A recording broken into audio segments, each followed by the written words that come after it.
রাধে কৃষ্ণ বন্ধুরা, কেমন আছেন আপনারা? আশা করি সবাই ভালো আছেন। আজকে আবার একটা নতুন ভিডিও নিয়ে হাজির হয়ে গেছি। ভিডিওটি শেষ অবধি দেখার অনুরোধ রইল। আজকের গল্প বঙ্কিমচন্দ্র চট্টোপাধ্যায়ের বিখ্যাত উপন্যাস দেবী চৌধুরানী। আজকে গল্পের ষষ্ঠ পর্ব। সাগর শ্বশুর বাড়ি আসিয়া দুইটি ঘর পাইয়াছিল, একটি নিচে একটি উপরে। নিচের ঘরে বসিয়া সাগর পান সাজিত, সমবয়স্ক দিগের সঙ্গে খেলা করিত কি গল্প করিত। উপরের ঘরে রাত্রি শুইত। দিনমানে নিদ্রা আসিলে সেই ঘরে গিয়া দ্বার দিত। অতএব ব্রজেশ্বর ব্রহ্ম ঠাকুরানীর উপকথার জ্বালা এড়াইয়া সেই উপরের ঘরে গেলেন। সেখানে সাগর নাই, কিন্তু তাহার পরিবর্তে আর একজন কে আছে। অনুভবে বুঝিলেন এই সেই প্রথমা স্ত্রী। বড় গোল বাঁধিল। দুইজনের সম্বন্ধ বড় নিকট। স্ত্রী পুরুষ পরস্পরের অর্ধাঙ্গ। পৃথিবীর মধ্যে সর্বাপেক্ষা ঘনিষ্ঠ সম্বন্ধ। কিন্তু কখনো দেখা নাই, কখনো কথা নাই। কি বলিয়া কথা আরম্ভ হইবে? কে আগে কথা কইবে? বিশেষ একজন তাড়াইতে আসিয়াছে, আর একজন তাড়া খাইতে আসিয়াছে। আমরা প্রাচীনা পাঠিকাদিগকে জিজ্ঞাসা করি, কথাটা কি রকমে আরম্ভ হওয়া উচিত ছিল।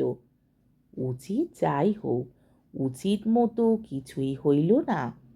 প্রথমে দুইজনের একজনও অনেকক্ষণ কথা কহিল না।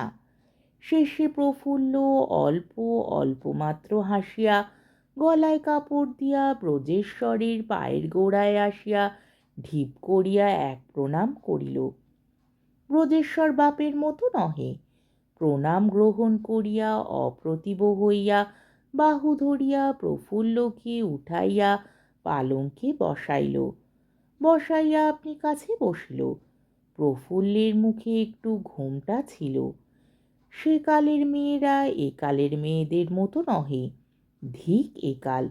তা সে ঘোমটাটুকু প্রফুল্লকে ধরিয়া বসাইবার সময় সরিয়া গেল। ব্রজেশ্বর দেখিল যে প্রফুল্ল কাঁদিতেছে। ব্রজেশ্বর না বুঝিয়া সুঝিয়া, আছিছি 22 বছর বয়সেই ঠিক।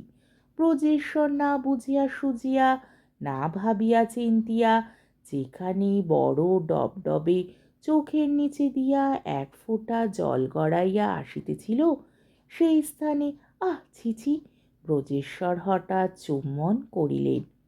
গ্রন্থকার প্রাচীন, লিখিতে লজ্জা নাই, কিন্তু ভরসা করি মার্জিত রুচি নবীন পাঠক এইখানে বই পড়া বন্ধ করিবেন।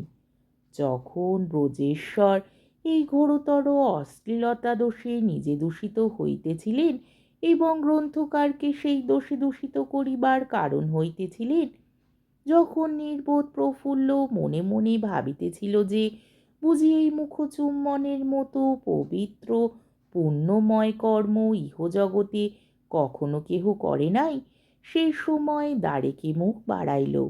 মুখখানা বুঝি অল্প একটু হাসিয়াছিল। কি যার মুখ, তার হাতের গয়নার বুঝি একটু শব্দ হইয়াছিল। তাই ব্রজেশ্বরের কানে সেদিকে গেল।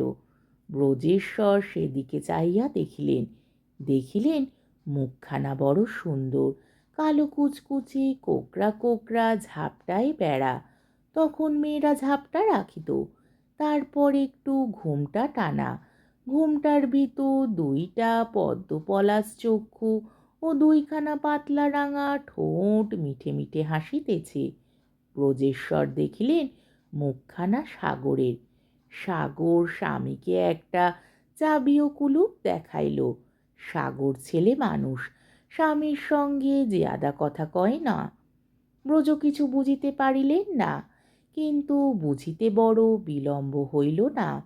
সাগর বাহির হইতে কপাট টানিয়া দিল, শিকল লাগাইল, কুলুপের চাবি ফিরাইয়া বন্ধ করিয়া দূর দূর করিয়া ছুটিয়া পলাইল। ব্রজেশ্বর কুলুপ পড়িল শুনিতে পাইল। কি করো সাগর, কি করো সাগর বলিয়া চেঁচাইল। সাগর কিছুতেই কান না দিয়া দূর দূর ঝমঝম করিয়া ছুটিয়া একেবারে ব্রহ্ম ঠাকুরানীর বিছানায় গিয়া শুইয়া পড়িল। ব্রহ্ম ঠাকুরানী বলিলেন, কিলা সাগর বউ, কি হয়েছে, এখানে এসে শুলি যে? সাগর কথা কয় না, তোকে ব্রজ তাড়িয়ে দিয়েছে নাকি? তা নইলে আর তোমার আশ্রমে আসি, আজ তোমার কাছে শোবো। তা শোষো, এখনই আবার ডাকবে এখন? আহা, তোর ঠাকুর দাদা এমন 12 মাস 30 দিন আমায় তাড়িয়ে দিয়েছে, আবার তখনই ডেকেছে। আমি আর রাগও করে যেতাম না, তা মেয়ে মানুষের প্রাণ ভাই, থাকতেও পারিতাম না।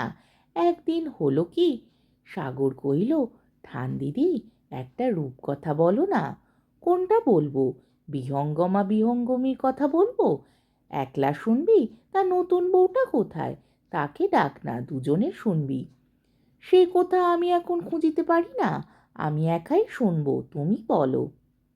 ব্রহ্ম ঠাকুরানী তখন সাগরের কাছে শুইয়া বিহঙ্গমের গল্প আরম্ভ করিলেন। সাগর তাহার আরম্ভ হইতে না হইতে ঘুমাইয়া পড়িল। ব্রহ্ম ঠাকুরানী সে সংবাদ অনবগত 2-4 দণ্ড গল্প চালাইলেন। পরে যখন জানিতে পারিলেন সত্রী নিদ্রামগ্না, তখন দুঃখিত চিত্তে মাঝখানে গল্প সমাপ্ত করিলেন।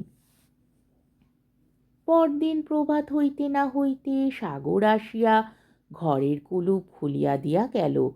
তারপর কাহাকে কিছু না বলিয়া ব্রহ্ম ঠাকুরানী ভাঙা চরকা লইয়া সেই নিদ্রামগ্না বর্ষীয়সীর কানের কাছে ঘ্যানর ঘ্যানর করিতে লাগিল।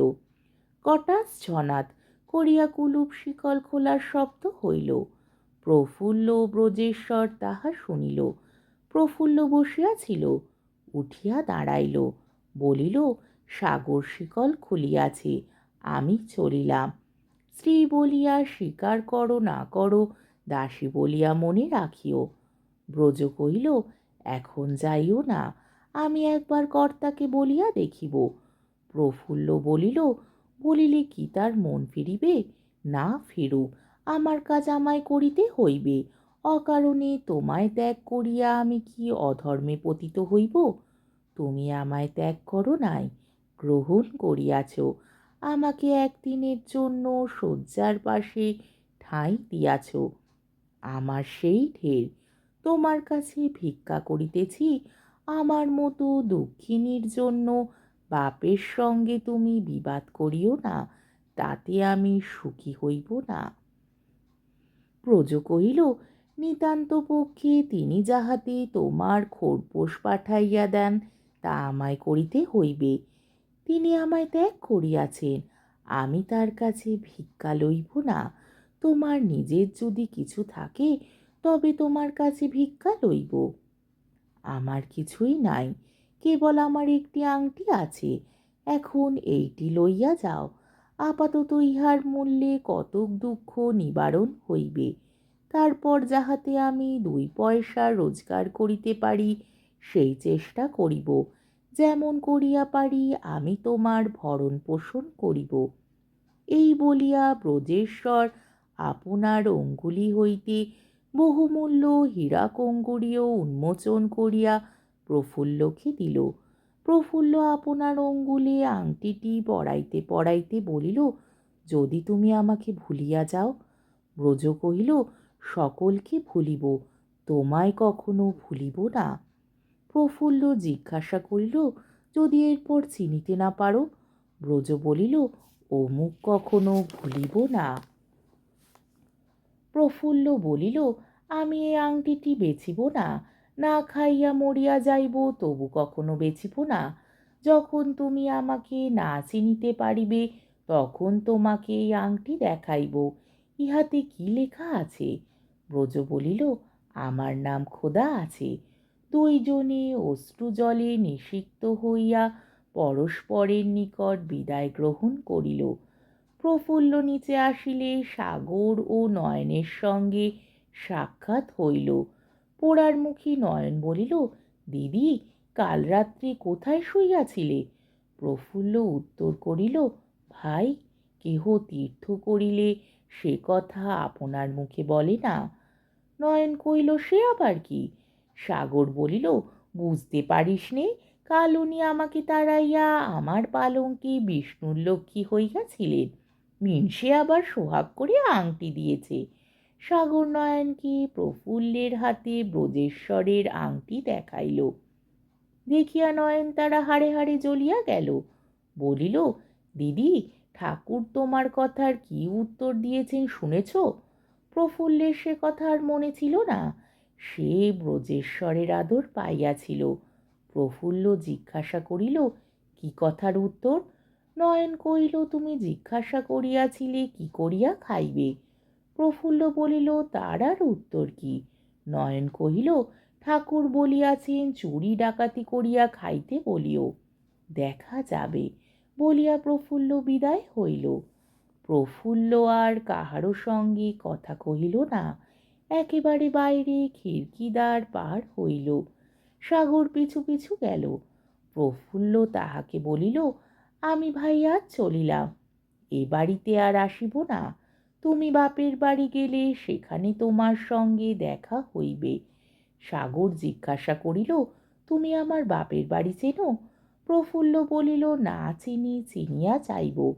সাগর কহিল, তুমি আমার বাপের বাড়ি যাবে? প্রফুল্ল বলিল, আমার আর লজ্জা কি? সাগর বলিল, তোমার মা তোমার সঙ্গে দেখা করিবেন বলিয়া দাঁড়াইয়া আছেন। বাগানের দ্বারের কাছে যথার্থ প্রফুল্লের মা দাঁড়াইয়া ছিল। সাগর দেখাইয়া দিল। প্রফুল্ল মার কাছে গেল। আজকের পর্বটি এইখানেই শেষ হলো। আমার ভিডিওটি যদি আপনাদের ভালো লেগে থাকে তাহলে আমাকে কমেন্টের মাধ্যমে আপনাদের মূল্যবান মতামত অবশ্যই জানাবেন এবং আমার ভিডিওটিকে লাইক ও শেয়ার করার ও আমার চ্যানেলটিকে সাবস্ক্রাইব করারও অনুরোধ রইল। তাহলে আজকের ভিডিওটা এই অবধি। পরের দিন আবার এই গল্পেরই সপ্তম পর্ব নিয়ে হাজির হয়ে যাব। ততক্ষণ পর্যন্ত আপনারা সবাই ভালো থাকবেন, সুস্থ থাকবেন, সাবধানে থাকবেন এবং আমার ভিডিওটি দেখতে থাকবেন। তাহলে আজকে আসি। রাধে কৃষ্ণ।